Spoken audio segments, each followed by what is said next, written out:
আর এই মুরব্বী মানুষের মাথার উপরে এতগুলো মামলা।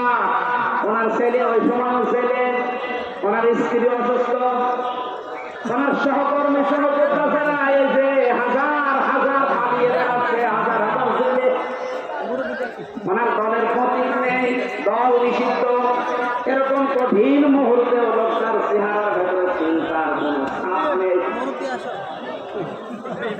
প্রতি সপ্তাহে 4টা-5টা করে হাজিরা দিয়ে দিয়ে এই 8-9 ঘন্টা গাড়িতে থাকা লাগতো।